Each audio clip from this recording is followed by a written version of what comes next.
Any luck, Tomer? None. Of course not. I'm trying not to imagine what might happen to them out here. It'll be better than what I'll do to Arthur when we find him. I can't believe he'd just take off like this.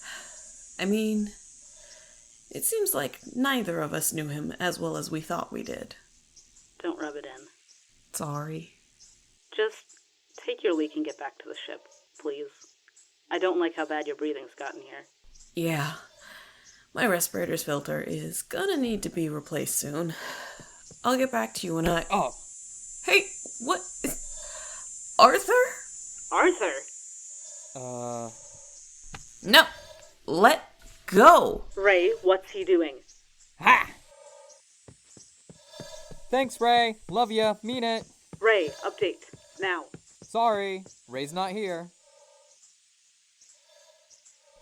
How the hell did that man become captain?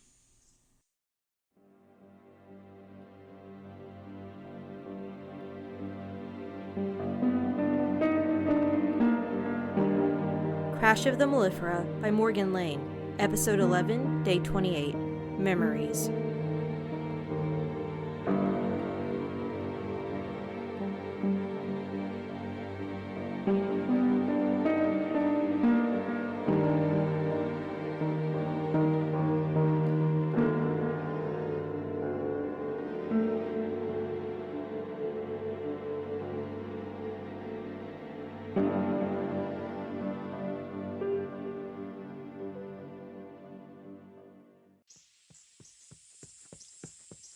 Captain, where have you been? I thought you abandoned me.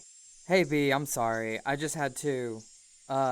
See, I doubled back because I needed more supplies. More supplies? You wouldn't risk getting more supplies when I'd drawn the attention of the entire consumer base from your movements. What was so important that you had to go back? I mean, we forgot food.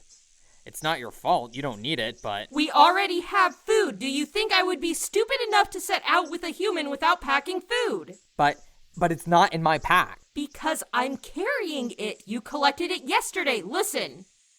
I managed 5 quick meal packs, some cable, and a screwdriver. This might be a good time to tell you that, I don't have the best memory. That seems to be something of an understatement, Captain. I mean, you can't be too mad. I got back just fine, and I managed to snag this off Ray. Their U-radio. Yep. We'll need to put the batteries back in to use it, though. I had to take them out because Tomer kept screaming at me. So, to summarize, you went back to the ship for supplies we already had and were immediately seen by Ray and Tomer. It sounds a lot worse when you put it like that. When I accurately and succinctly state the facts of the situation, you mean. Okay, fine. Look, next time I want to go off on my own, I'll tell you first. Would that make you happy? I'm never happy. Happiness is for organics. Fine. Are you satisfied? Almost as satisfied as I would have been if we had established these protocols before your little trek back to the ship, Captain. Now, it would be prudent to return the batteries to the radio so we can explain the situation to Officer Tomer. I am not looking forward to this conversation. There. Arthur, come in. Stop ignoring me. Hey there, Tomer. What the hell do you think you're doing? Oh, come on, I know you're upset. Understatement of the century, Arthur. Get back to camp now, because if I manage to find you out there... Please calm down, Officer Tomer. We are locating the Apis Research Station and will return with news of its whereabouts. What? That's out of the question. You have no idea where it is. That's not all we're looking for out here. We set out because Barkeep knows our coordinates. What? Why would he know that? Unit 9-146 assisted the captain in landing the ship and, at one point during the operation, read our coordinates. Being a DAISY unit, it will likely still have the data stored in its memory banks. I mean, you should have told us that instead of running off by yourselves. Did you finally get through? Ray! Great to hear your voice, buddy. We have not abandoned you, Ray Seneca. We are performing reconnaissance to locate a strategic location and important data. Recon? What? Not that I think it will come to anything, but apparently Barkeep has knowledge of our specific location. Oh, yeah, he does. God, this is a game changer. We could give those to the captain's friend if... Ray, Arthur sabotaged the radio to start off with. I don't trust anyone affiliated with him as far as I could throw them. Wait, did you fix Yannis's radio? That information is being shared on a need-to-know basis. From my recent research into sentient organics, I would say that the lack of a firm negative answer indicates a high probability of Yannis's radio being repaired. She hung up on us. Well, that doesn't surprise me. They don't need to know this information. The captain has a rapport with this person. This person who presumably helped him sabotage the cruise, Ray. No, shut up and listen. There's a lot I can't tell you. Not this again. But you need to put me through to Yannis. I'll meet up with you, I'll do whatever, because she is absolutely vital to getting us saved. I'd much rather Ray figure out a way to get those coordinates to Apis instead of placing my trust in someone you like. Yeah, but if he hasn't picked up the SOS yet, there's only so much I can do. It's almost been a month. Don't bother with Apis. In fact, you'll be better off writing the company off entirely. Yannis is your only chance. Sorry, Arthur, but you caused this mess. I can't trust you. Then we don't have anything else to talk about. Don't... Later. Damn it. I mean, bright side. We know what they're doing out there, and we have a means of talking with them. On his terms, yeah. Here, let's step back from how frustrating this is for a second and think. We can't leave the passengers unattended to go after them, obviously. But there's still a chance they'll find Barkeep and the coordinates out there. Even though the situation isn't completely under our control, it could be a lot worse. I know all that. It doesn't make me feel better. I know. I do think we should try to talk to this Yannis person, though.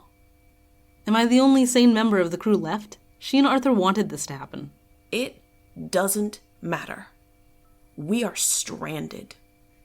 I haven't figured out how to change frequencies on this stupid thing yet, and time isn't something we have in abundance.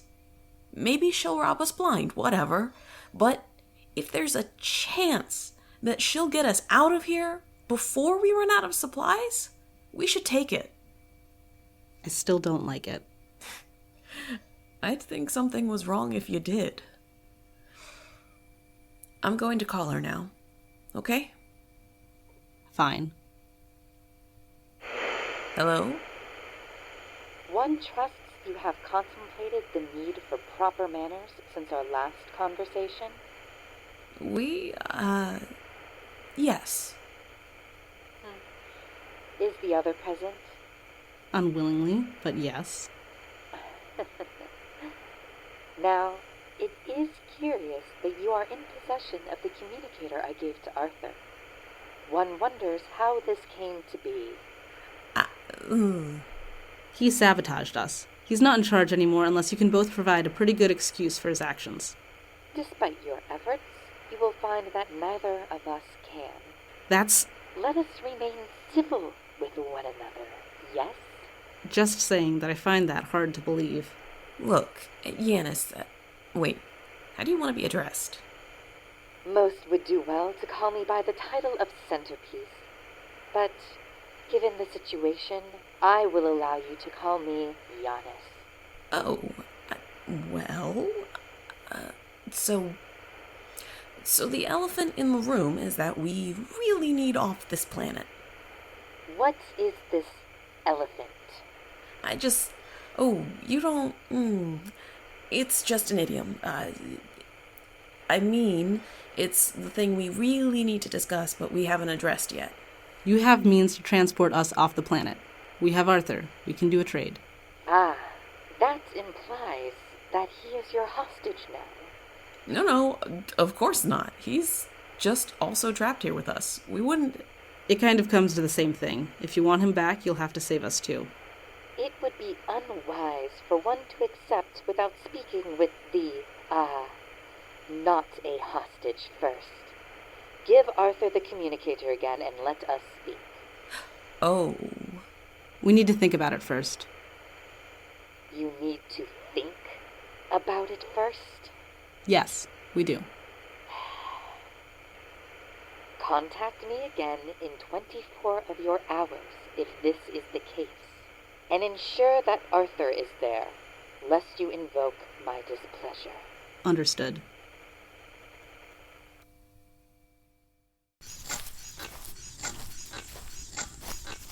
Here, snap twigs. Yes? If he was stooping, then... Yeah, I think this was him. But how certain is, I think this was him exactly. It has been approximately 28 days. The probability of his tracks and general disturbance of the environment still being detectable cannot be over 50%. Barkeep isn't stupid. He wouldn't have gone far if he didn't have a death wish because all the tools for his repair are on the ship.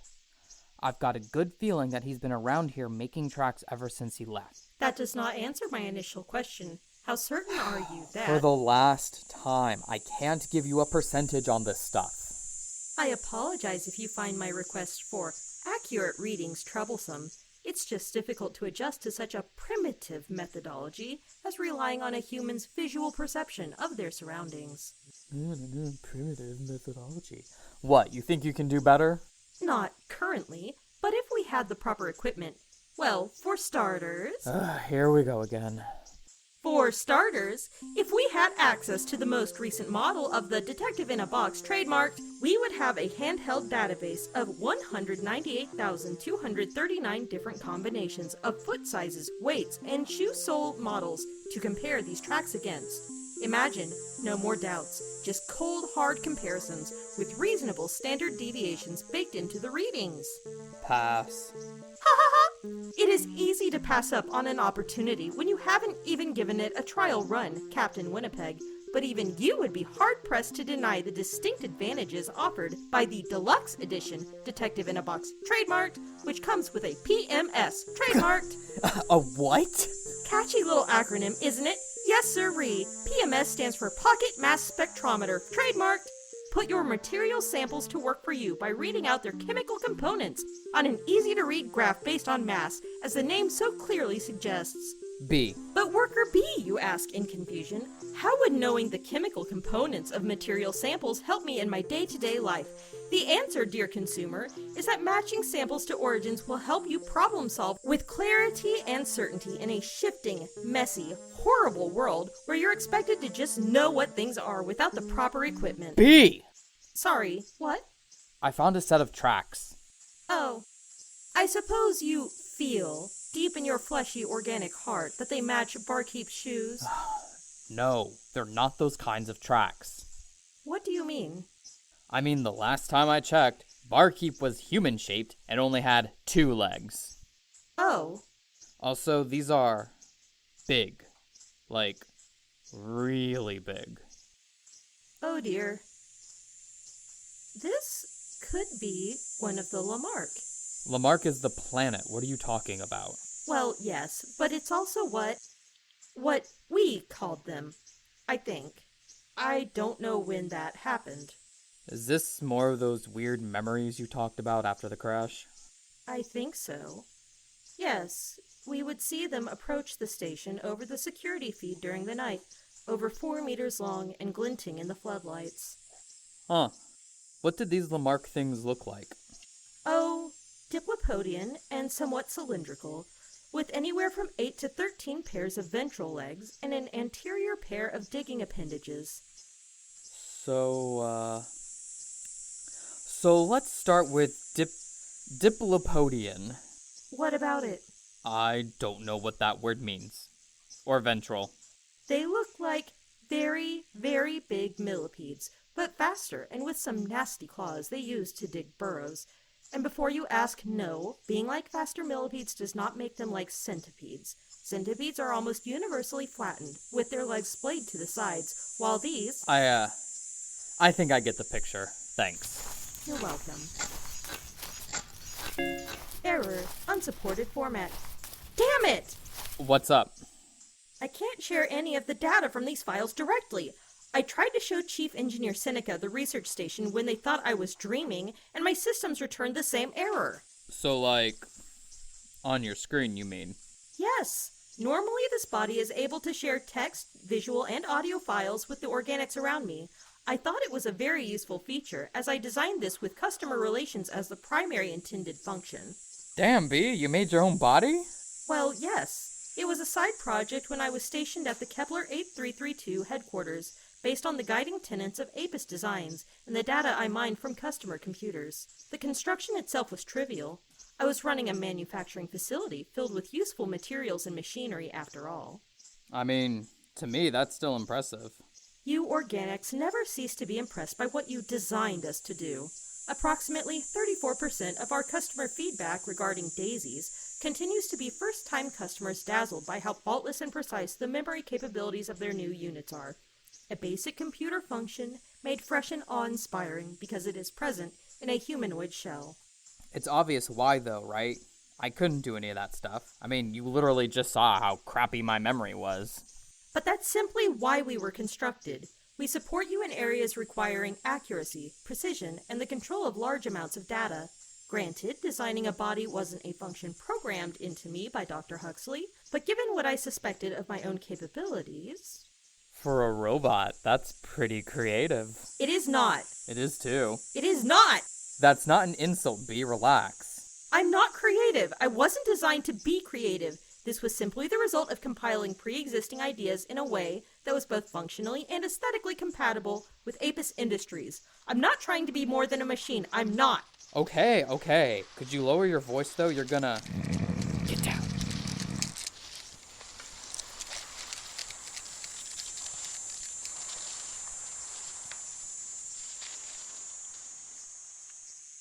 Oh dear.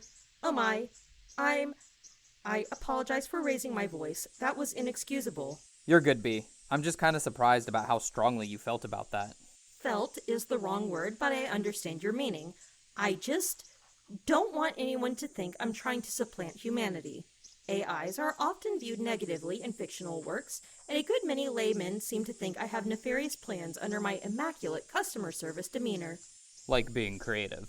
Like viewing myself as a person when I'm not one. I'm gonna be real with you. This stuff is over my head. That's fine. I was simply answering your question. Yeah. So, any idea what you're remembering this place from? No. I have no record of being on Lamart, much less at the research station. Maybe when we get there, we can figure it out. I certainly hope so.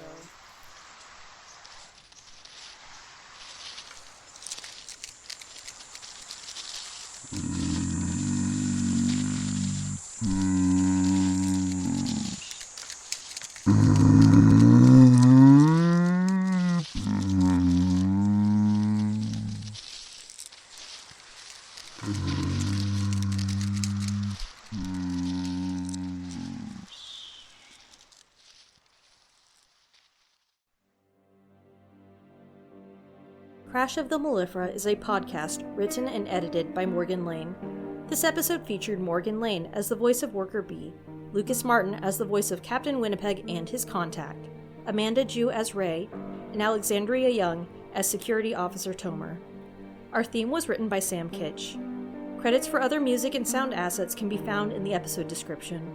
For further information, check out the Mellifera project page on morganlanewrites.com or follow us on Tumblr at Mellifera Crash. Donations can be sent to our Ko-fi page at ko-fi.com/morganlanewrites. Thanks for listening.